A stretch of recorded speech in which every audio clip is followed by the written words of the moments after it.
El problema que tenim els independentistes no és que els partits polítics no conflueixin en una unitat estratègica. El problema que tenim és que no ens adonem que no ho faran, no tenen incentiu per fer-ho, perquè els votem, ho facin o no ho facin. Nosaltres votem els partits polítics, compleixin o no compleixin les seves promeses electorals, els partits independentistes.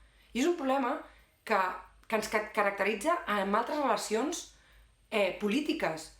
Per exemple, relacions polítiques amb Espanya o relacions polítiques amb la Unió Europea. Com volem que Espanya s'avingui a un referèndum pactat si no els hi donem aquest incentiu perquè no els hi posem sobre la taula un horitzó segons el qual tenen alguna cosa a perdre? I aquest horitzó és la via unilateral. Com volem que els partits polítics de Catalunya actuïn d'una manera determinada si no hi tenen cap necessitat? Com volem que la Unió Europea ens doni suport en el dret d'autodeterminació si no li donem aquest incentiu, si no posem en l'horitzó una via segons la qual tenen alguna cosa a perdre si no ho fan? I per què ho fem, això? Jo penso que ho fem perquè ens han fet creure que som febles. Som febles a l'hora de triar els nostres representants polítics, perquè ells se senten còmodes en un sistema electoral que els protegeix, que és el sistema electoral espanyol, que restringeix l'entrada a noves forces polítiques i que, per tant, ens fan sentir que qualsevol cosa nova que intentem no tindrà èxit. En el cas de la nostra relació amb Espanya, ens han fet pensar que són febles, que ens enviaran a l'exèrcit, que faran tot un seguit de coses per les quals, si són veritat, oblidem-nos de la independència. Des d'Europa també ens estan fent creure que som massa febles perquè amb la deriva autoritària de la Unió Europea, amb les influències de la Xina, dels Estats Units de Trump, de l'amenaça de l'extrema dreta, ens estan creient que som massa febles per intentar un nou projecte polític com és la independència de Catalunya.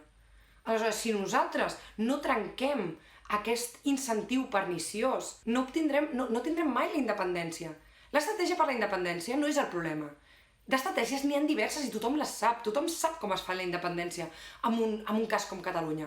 Es fa o a través d'un referèndum com el que s'ha fet i aplicant el seu resultat, o amb unes eleccions al Parlament en les quals, si guanyen les forces independentistes, es comprometin, si guanyen pel 50+1 dels vots, a declarar la independència, o es fa, per exemple, amb accions dràstiques i simbòliques, com pot ser amb una sentència no absolutòria del Tribunal Suprem, obrir les presons i obligar els presos a sortir. O sigui, estratègies n'hi ha diverses, amb els seus costos, evidentment, amb la seva incertesa, amb les seves possibilitats de fracàs. Totes en tenen, però les estratègies hi són.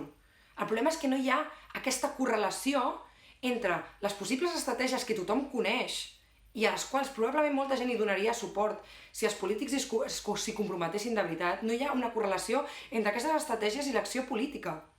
Com es fa això? Amb unes eleccions no, perquè, com he dit, les eleccions tenen aquest incentiu a perpetuar el sistema, perquè qualsevol opció nova, amb l'amenaça del vot útil, amb l'amenaça d'Espanya, amb l'amenaça dels partits totalment oposats, ja tenen la feina feta, ja els votem gratuïtament. No es fa només amb unes eleccions, sinó que es fa inventant-nos eines de rendició de comptes més enllà de les eleccions i de tria de candidats i de partits, com poden ser les primàries que van ser a Barcelona i que jo trobo que són absolutament necessàries per Catalunya. Només així els partits polítics pensaran que tenen alguna cosa a perdre si no ofereixen alguna cosa millor de les que estan oferint, si no s'esforcen, si no ofereixen una estratègia, si no s'uneixen com molts els hi demanen, si no pacten una estratègia conjunta.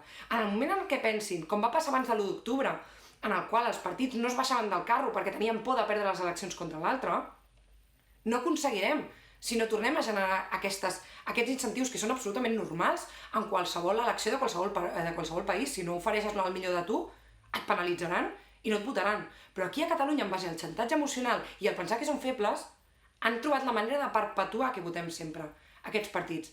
I si seguim per aquesta via, que, com explico, té diferents nivells i va amb els nostres partits, amb la nostra relació amb Espanya, amb la nostra relació amb Europa, si no superem aquesta dinàmica i no els incentivem, no els hi fem veure que perdran alguna cosa de nosaltres si no fan el que els diem, no tenim cap oportunitat d'arribar a la independència. Es comença per aquí.